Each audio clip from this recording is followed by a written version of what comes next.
इस्लाम के अंदर महिला की कोई इज्जत नहीं है, कोई रिस्पेक्ट नहीं है, कोई उसके कंसेंट की बात नहीं है। उसको केवल एक खरीद फरोख्त की चीज समझा गया है। और निकाह के बारे में एक बहुत चौंकाने वाली मैं आपको बात बताऊं, निकाह का अगर हम अर्थ निकालेंगे तो अर्थ निकलेगा FUCK। इस्लाम के अनुसार महिला को आदेश है कि अगर वो प्रेग्नेंट है और वो ऊंट के ऊपर भी बैठी हुई है और उसका पति उसके साथ हम बिस्तरी करना चाहता है तो उसको ऊंट से उतरकर आना पड़ेगा। लेकिन इन सब की बात मैं करूं उससे पहले वीडियो के बीच में आप लोगों के दिलों को बेहद ठंडक देने वाली बात कह देना चाहता हूं। जो मेरी पुस्तक है ना, मैन लाइव्स मैटर, इसको हमारे एक भाई ने स्पॉन्सर किया है और उन्होंने कहा है कि आप कुछ प्रतियां जो हैं वो मेरी तरफ से उनका एक हिस्सा मैं पे करूंगा, कुछ हिस्सा हमारे भाई लोग पे करेंगे। 199 की कुछ घंटों के लिए पुस्तक कर दी गई है।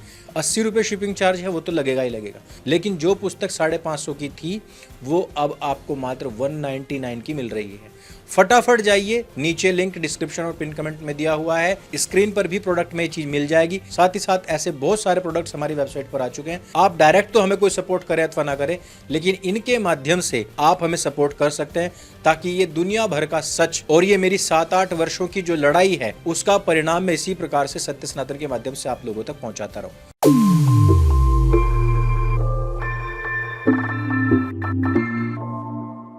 दोस्तों, एक काव्या नाम की एक लड़की है जिसने पिछले दिनों बहुत सुर्खियां बटोरी थी एक वीडियो बनाकर चुनाव आयोग के ऊपर। सुर्खियां ऐसे नहीं कि उसने कुछ बहुत बड़ी फैक्ट की बात कह दी थी, सुर्खियां इसलिए बटोरी थी क्योंकि उसने वो वीडियो डिलीट कर दिया था सॉरी बोलते हुए, क्योंकि उसने सारे फैक्ट गलत बताए थे। इसी प्रकार से इसने एक और वीडियो बनाया। मुझे नहीं पता वीडियो कब का है, लेकिन ये भी जल्द ही डिलीट हो जाएगा, इस बात की मैं गारंटी लेता हूं, क्योंकि इस वीडियो में भी जो उसने बात की है वो पूरी तरीके से झूठी और पूरी तरीके से उल्टी है, अपोजिट है। इस लड़की ने इस वीडियो में कहा कि पूरी दुनिया के अंदर दहेज लड़कों को मिलता है, लेकिन इस्लाम में मेहर लड़कियों को मिलता है। दहेज सिर्फ लड़कों को मिलता है? नहीं, शेयर करके बताओ सबको कि निकाह में ब्राइड को मेहर यानी मैंडेटरी पेमेंट दी जाती है। देखो, इस वीडियो को देखने के बाद में लोगों को ये लगेगा कि लड़कियों की बहुत रिस्पेक्ट है इस्लाम के अंदर, इसलिए उनको वो दहेज या मनी दी जा रही है, जबकि इसका लिटरल मीनिंग होता है परचेज मनी, यानी कि उस लड़की को खरीदे जाने वाली कीमत है। उससे बड़ी बात कि इस पूरे के पूरे धन का इस लड़की से कोई मतलब नहीं होता, बल्कि इस पूरे के पूरे धन के ऊपर उसके बाप और भाइयों का अधिकार होता है। जिस प्रकार से एक मालिक अपनी बकरी को बेचता है और धन प्राप्त करता है, मेहर ठीक उसी प्रकार से है। उससे भी मजेदार बात और उससे बड़ा फैक्ट मैं आपको एक बात बताता हूं कि पाकिस्तान के अंदर दहेज को लेकर के महिलाओं के ऊपर प्रताड़नाएं हद से ज्यादा हैं। वहां पर महिलाओं की तक होती है, और ये उस देश के अंदर है जो पूरी तरीके से इस्लामिक है, जो कुरान के नियमों को पालन करता है और जो हर शादी में मेहर के नियमों को ही रखता है। और निकाह के बारे में एक बहुत चौंकाने वाली मैं आपको बात बताऊं, निकाह का अगर हम अर्थ निकालेंगे तो अर्थ निकलेगा FUCK, यानी कि निकाह के दौरान जो कॉन्ट्रैक्ट होता है, यानी कि जब कबूल कबूल कहा जाता है तो वो के लिए कबूल कबूल किया जाता है। और उससे भी इंटरेस्टिंग और चौंकाने वाली बात बताऊं आपको, औरत का अर्थ क्या होता है? औरत जो शब्द बना है वो बना है औरा से। औरा का अर्थ होता है महिला की जननेंद्री। आप अपनी भाषा में उसको जो कुछ भी कह लें, हिंदी में उसको योनि कहा जाता है, यानी कि एक योनि वाली, एक महिला जननांग वाली को औरत कहा जाता है। जब किसी को औरत कहा जाता है ना, तो सीधे सीधे जननांग से उसको संबोधित करके पुकारा जाता है, बुलाया जाता है। उससे भी इंटरेस्टिंग बात बताऊं कि निकाह नामा जो होता है वो योनि से का कॉन्ट्रैक्ट होता है। और मैंने आपको बता दिया है कि मेहर जो होती है उसका अर्थ होता है परचेज मनी। सीधे सीधे लफ्जों में कहें तो एक मुस्लिम लड़की को निकाह के वक्त एक वैश्या समझ लिया जाता है, उसकी योनि से का कॉन्ट्रैक्ट होता है और उसके लिए जो रकम अदायगी होती है वो उसको पालने वाले माँ बाप को मिलती है। सीधी सीधी सी बात है कि इस्लाम के अंदर महिला की कोई इज्जत नहीं है, कोई रिस्पेक्ट नहीं है, कोई उसके कंसेंट की बात नहीं है। उसको केवल एक खरीद फरोख्त की चीज समझा गया है। अरे बाप रे, ये तो धोती खोल रहा है। इससे भी खतरनाक बात, हिंदुओं में तो 7 जन्मों के 7 वचन होते हैं, लेकिन मुसलमानों में ऐसा नहीं होता। इनके यहाँ पर एक कॉन्ट्रैक्ट होता है जैसे एक जानवर के साथ होता है। ये कॉन्ट्रैक्ट तलाक के साथ खत्म होता है और उस तलाक को देने का अधिकार भी महिला को नहीं, केवल और केवल पुरुष को होता है। यदि पुरुष को अपनी गलती का एहसास हो जाए तो उस महिला को बेइज्जत करने के लिए किसी अन्य के पास भेजा जाता है ताकि वो उसके साथ फिर से FUCK करता रहे जब तक कि उसका मन ना भर जाए। उसको किसी और के नीचे रोंदवाने को हलाला कहा जाता है। जब वो वहां से बेइज्जत होकर वापस घर आती है तो आप मुझे बताओ कि क्या उसकी कोई इज्जत बचेगी? और ये वही समाज है जिसको आप पुरुष प्रधान कहते हो। ये वही इस्लामिक किताब है जिसमें केवल और केवल पुरुष प्रधानता की बात की गई है। तो फिर इस प्रकार के कंटेंट क्रिएटर्स इन सब बातों के ऊपर बात क्यों नहीं करते? अब बात करते हैं इस्लाम से, मोहम्मद से और हदीसों से। अबू दाऊद की एक हदीस है 2131। इसमें अंसारियों में से एक व्यक्ति जिसका नाम है बसरा, वो मोहम्मद के पास जाता है और कहता है कि मेरा निकाह हुआ।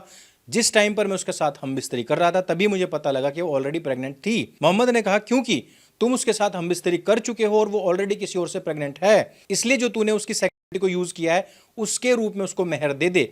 लेकिन जब ये बच्चा पैदा होगा वो तेरी प्रॉपर्टी में हकदार नहीं होगा बल्कि वो तेरा गुलाम होगा। और जब ये बच्चा पैदा हो जाएगा तो इस औरत को कोड़ों से पीटना यही उसकी सजा होगी। यानी कि यहां पर महिला को मेहर तो मिल रही है लेकिन रिस्पेक्ट नहीं मिल रही है। कोड़ों से पीटना ना ही तो न्याय संगत है, ना इंसानियत संगत है, और ना ही यहां पर महिला की कोई रिस्पेक्ट दिख रही है। लेकिन आपको पता है कि वामपंथी एक अलग तरीके का प्रोपेगेंडा खेलते हैं। दूसरी एक और हदीस आती है मुवत्ता मालिक से, बुक नंबर 29 और हदीस नंबर है 1202। इसमें मालिक ने कहा कि इब्ने शिहाब कहते हैं कि यदि एक पुरुष बीमार हो जाए और वो बीवी को 3 तलाक दे दे तो बीवी को मेहर मिलेगा। अगर उस बीमार पुरुष ने अपनी स्त्री के साथ एक बार भी हमबिस्तरी नहीं की है तो आधा मेहर मिलेगा, और यदि कर रखी है तो पूरा का पूरा मेहर दिया जाएगा। और उसका कारण है क्योंकि पुरुष ने उसकी सेक्सुअलिटी को यूज किया है और उसने निकाह के टाइम उसकी योनि को, उसकी सेक्सुअलिटी को खरीदा था, इसलिए वो पैसा तो उसको अदा करना ही पड़ेगा। यानी कि यहां पर कोई स्त्री पुरुष संबंध नहीं, यहां पर कोई विवाह शादी का संबंध नहीं, बल्कि एक वैश्या की तरह उसको खरीदने और जितना इस्तेमाल किया है उसकी रकम अदायगी का नियम बनाया गया था। अब आती है महिलाओं के कंसेंट की बात। तो महिलाओं के कंसेंट की, उनकी अनुमति की इस्लाम में कोई वैल्यू नहीं है और ना ही कोई स्थान है। मैरिटल इस्लाम के अंदर वैलिड है। इस्लाम के अनुसार महिला को आदेश है कि अगर वो प्रेग्नेंट है और वो ऊंट के ऊपर भी बैठी हुई है और उसका पति उसके साथ हमबिस्तरी करना चाहता है तो उसको ऊंट से उतरकर आना पड़ेगा। कि अगर औरत को बच्चा भी हो रहा हो और वो ऊंटनी के ऊपर बैठी हो, जचकी के वक्त, बच्चे की पैदाइश के वक्त औरत को एक ऊंटनी पे बिठाया जाता था अरब के अंदर ताकि आसानी से डिलीवरी हो जाए, आसानी से बच्चा पैदा हो जाए। फरमाया अल्लाह के नबी ने, अगर तुम उस ऊंटनी पर भी बैठी हुई हो और तुम्हारे बच्चे का डिलीवरी का वक्त करीब हो और इस हाल में तुम्हें तुम्हारा शौहर हम बिस्तरी के लिए तुम्हें बुलाए, तुमसे वो ये चाहे कि वो अपनी बीवी से फायदा हासिल करे, तो आए औरत, तुझे उस वक्त भी अपने शौहर के पास जाना पड़ेगा। इसके अलावा कंसेंट के ऊपर एक और चीज मैं आपको बता दूं, नसाई की हदीस है 3265 और इब्ने माजा की हदीस संख्या 1872 है। इसमें कहा गया है कि अगर कोई बाप अपनी छोटी मासूम बेटी का निकाह भी किसी पुरुष के साथ में कर देगा तो वो लड़की मना नहीं कर सकती है, और अगर वो बच्ची चुप है तो इसी को ही उस लड़की का कंसेंट, उसकी अनुमति मान ली जाएगी। अर्थात एक छोटी बच्ची जिसको के बारे में कुछ नहीं पता, जिसको पीरियड्स के बारे में कुछ नहीं पता, इवन वो संसारिक चीजों के बारे में कुछ नहीं जानती, वो भी निकाह को मना नहीं कर सकती और उसके बदले में उसके बाप को पैसे मिलते हैं। ये सीधे सीधे अपनी बेटी को बेचना हुआ, खरीद फरोख्त हुई, ये सौदेबाजी है जानवरों की तरह, ना कि कोई सम्मान में दिया हुआ पैसा। अर्थ यह है परचेज मनी, यानी कि उसको खरीदने के एवज में दी जाने वाली कीमत। और साफ स्पष्ट पढ़ लीजिए कि इस पैसे से लड़की का कोई ताल्लुक, कोई मतलब, कोई इज्जत, कोई वैल्यू नहीं, बल्कि वो कीमत उस लड़की को पैदा करने वाले बाप के पास जाती है। बात खत्म होती है। लेकिन क्या ये बेशरम लोग जो इस्लाम का इतना प्रचार और प्रसार कर रहे हैं, जो आजकल की लड़कियों के अंदर नफरत भरी जा रही है, उन लोगों के अंदर ये जो इस्लाम का प्रेम, ये लोग झूठे तौर पर और वो भी विपरीत बातें बोल करके भरने का प्रयास कर रहे हैं, क्या इन बेशरम लोगों को इतनी शर्म आएगी कि इस प्रकार की वीडियो बनाना बंद करेंगे? दूसरी बड़ी बात कि मैं काव्या मैडम आपको एक चैलेंज देता हूं कि अगली बार तलाक, मुत्ताह निकाह और हलाला के ऊपर वीडियो जरूर बनाइएगा कि ये जो कल्चर महिलाओं के पवित्रीकरण के लिए इस्लाम के अंदर है, इसका क्या महत्व है और इससे दुनिया को क्या क्या फायदे हुए, क्या क्या लाभ हुआ। अगले वीडियो में डिटेल से हमें ये सारी बातें अवश्य बताइएगा। अगर ये वीडियो आपको अच्छी लगती है, जानकारी से भरपूर लगती है, इसको सबके साथ में शेयर अवश्य कीजिएगा। और अगर आप इसको सोशल मीडिया पर कहीं पर भी अपलोड करते हैं तो मैम को और मुझे टैग अवश्य कीजिएगा। और जो आपकी पुस्तक है मेंस लाइव्स मैटर कुछ ही घंटों के लिए, अब केवल 199 में आपको प्राप्त होगी। अगर आप 4 लें, 5 लें, 10 पुस्तकें लें, तब भी आपको 80 रुपये ही डिलीवरी चार्ज देना पड़ेगा। इससे बढ़िया ऑफर आपको कभी भी प्राप्त नहीं हो सकता। बहुत बहुत धन्यवाद। सत्य सनातन वैदिक धर्म की जय। जय हिंद, वंदे मातरम।